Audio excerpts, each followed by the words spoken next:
Hi everyone, so PoE2 has been out for a little bit. I'm level 81 and I want to share with you some of my top learnings that I've had since I started blasting. So there are obviously still a lot of unknowns and things we are still learning, but I think this might help you out a great deal. So let's start off the campaign. So when you play through the campaign, you have to go through the 6 acts. There are a lot of different side quests here that have different benefits. You might have seen this already. You get like some permanent power-ups from some of these bosses, and in some cases they are actually really important. So I want to make sure that you go for these whenever there's especially something like an icon here on the map. There's like a skull that indicates there's a boss, and then there's also sometimes like a reward shown, like a little plus icon here, for example. That means you get like the colders here or some skill points or something like this. So make sure you do those side quests, everything that has an icon here. Now, with that being said, there are some quests where you have to choose. So for example, in Act 3, there is this like drought that you can get here, for example. So you can choose one of 3 rewards. So this is, I think, repeatable, and then you can choose another one, but you don't really want to go back and do that. So kind of think about this carefully when you're offered some of these choices here.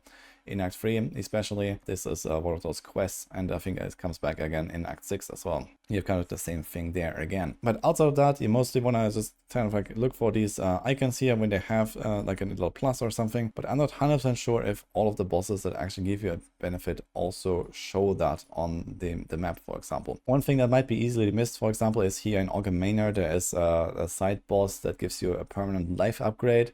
This happens both in Act 1 and in Act 4. So you definitely want to go and find that as like the PoE1 first floor sunken boss, the candle demon or whatever. Make sure you find that guy, because it's not actually shown here on the map, as you can see. And in some cases, you'll actually have to choose to toggle to the underground area. So when you go this here, you can like see some more stuff, and then you actually have the Candlemas here as this guy. So he gives you the extra life. You'll also sometimes see some of those extra like rewards, like there's a ruin here that has like a little chest, for example, and some stuff like that. I have not really noticed like anything really important coming from these so far. So if there's like nothing really indicated, then it's kind of like whatever, I think. So you can also like, you know, skip those sometimes when you feel like you can't find them or something like that. So most of the time it's kind of like whatever. That being said though, it is quite helpful to actually just level up a little bit more, get a bit more loot and so on as you go through the campaign. So doing those side zones, doing those side bosses also just helps you with getting more powerful in general, not just for the end game to get those permanent stat upgrades, but it just makes the campaign easier, and the campaign is relatively tough. Now, another thing is in Act 2 is the medallion here. So this is in the Valley of the Titans. So here is next to the waypoint, actually, there's like this little medallion. You can go there and you can choose one of 2 upgrades here as well. It's a somewhat minor thing. It's like something with flash charges and charm charges, but it is something. And this might be also helpful here. So this is right next to the waypoint. You can click on this thing, and then you can choose one of 2 upgrades here, and you can always swap it. So this is a little bit like the Act 3 quest. And in my case, I chose, for example, the charm charges. The way to get this is you have to go to Kef. You'll find like one part of the medallion, and then the other one is in the bone pits here. So you have to just kind of like grind monsters. I'm not sure if it's like a special monster, but there are certain monster types in those zones that drop these medallions, and you have to bring them back here to Valley of the Titans. I actually missed that myself the first go around, and then in Act 5, for example, I did it. And then eventually I went back and did it in Act 2 again, just to make sure that I have this permanent upgrade at some point. But it's kind of like the same story here. You go to the Valley of the Titans, bring those 2 medallions from Kef and from Bone Pits. Now, some other valuable tips that I have, especially once you reach the end game and you start to map, you have these waystones here. So those are basically your maps, which are used to access the map device and then go, you know, around here. So one tip is you can always like try to stay somewhere in range of some of these towers. These towers are, first of all, relatively fast and easy maps to do if you want to try to complete your quest relatively quickly, but it also means there's like relatively few monsters and, you know, not that much loot, not that much XP to be gained and stuff like that. So depending on the situation, if you have like a lot of waystones right now or not, I would rather run a tower or, you know, otherwise go like for full map ways, just get more stuff. But in general, sustaining waystones is pretty tough. You very often just run out of waystones at the appropriate tier. So especially once you go beyond like the very low tiers, there is like a larger range of possible tiers that can drop. And even if you run like a tier 10, for example, you can still find tier 1 waystones. So they kind of like take up some of the loot pool, and this means you very easily just like run out of stones to run. So that is a bit of a problem, but there are some things that you can do in order for this to not happen. So number one is you should, for example, always run them at least as blue. So you can just do like a transmute and an augment. So that's kind of like the standard way of running these. And you can also then use, for example, regal orbs to make them rare. So for example, here, if you have these regal orbs, just allow it to like add a third stat. So in this case, you can do this. And then we sometimes get either another perk that gives us, for example, more monsters, or we get a downside, but that gives us more waystone drop chance. So like this you sustain much more easily. Another way to do this is also with the distilled emotions. You get this from delirium encounters. So whenever you have delirium, you can run this, and you can put, for example, one of these things in. And then you have yeah, like a little debuff here with the delirious, which basically makes it monsters a little bit tankier.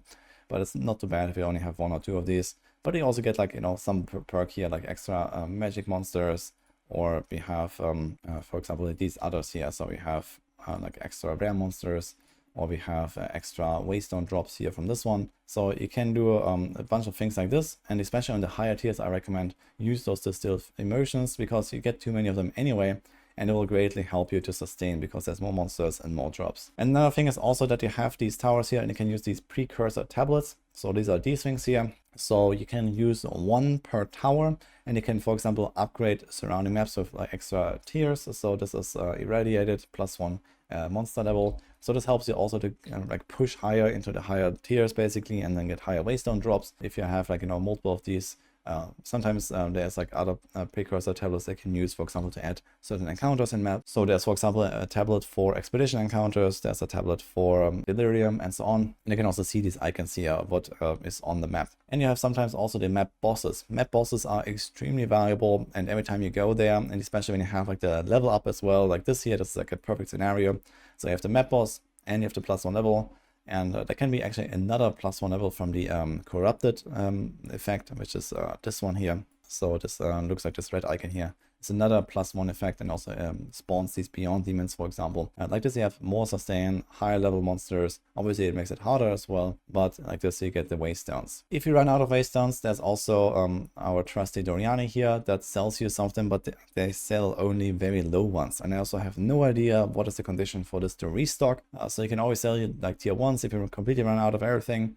So you might die, for example, early on and so on, but in the later tiers, yeah, he doesn't really give you much. However, one thing you can do is you can also convert maps 3 to 1. So this is basically similar to PoE 1 with the reforging bench. So here you can also do this with some items, for example. So you can do this. If you have 3 times the same tier, you can make this 1 tier higher, which is a relatively inefficient way of converting, but it can be a lifesaver, especially once you try to push for like the higher tiers. Eventually, you will just have too many of those lower tiers, and you can try to have at least like a backup in case you run out of maps, or maybe you die, you lose the map. So this has actually really saved me a few times trying to convert up my maps. Lastly, we have the Atlas passive tree as well. So here you can also get a bunch of extra, for example, monster packs and drops and pack size and these kind of things. So I just chose all of the like pack size, magic, rare monsters, overall number of monster packs. And then soon I also want to go for the waystone quantity, because these things are just so hard to sustain, and you just kind of get hard stuck at some point in those maps as you progress to higher tiers if you don't really invest into this stuff. So this is kind of like the next pickups that I want to have here. There's some other stuff, like you can, for example, get like these tablets here with more effects. So maybe later on, there's also stuff like essences. You might be tempted to take this, but I recommend probably just go for, you know, this stuff that's like guaranteed stonks. This just helps you a lot more. Lastly, I'm gonna give you some tips for gear upgrades. So one thing I noticed is that something like movement speed on boots is extremely rare. And one thing I can recommend is like kind of pick up every single like a white item base for boots, and just like throw a transmute on it, and then in some cases also throw an augmentation on it. Just try to get some movement speed on them, and then eventually once you hit like, let's say a 20 or 25 plus or so, then you can start crafting on it with regals and exalted and so on. But movement speed is like #1 stat in the game basically. It helps you to go faster, it helps you to survive, and it's really tough to get. So this is basically what I've been doing all this time until I finally got a good pair of boots like this. And it took me like, you know, hundreds of pairs of boots basically doing this, but eventually you will get there. Another thing you can also do is, for example, with jewels, you can also do this like 3-to-1 upgrade that I was just showing you with the maps. You can also do this with items, so you can like just throw them in there, and you can also like convert them, and you can try to get another shot at, you know, for example, making a new jewel, for example. They need to be the same rarity though, so you have to make them either all blue or all rare or something like that. but especially on those kind of like rare drops like jewels, this might be a pretty good idea in order to have a bit more chances of getting the item you want. I didn't really do this for like many other items. I just kind of pick them up from the ground, throw transmutes on them, throw an essence on them or something like that. But this, at least with these really rare drops, can be quite useful. And that's also it for this video here. So I hope this helps you. I wish you good luck as you approach the end game. PoE2 so far has been really fun for me. I'll keep you guys posted with more guides, more tips, and whatever else I can find. So hope you enjoyed this, and see you guys next time.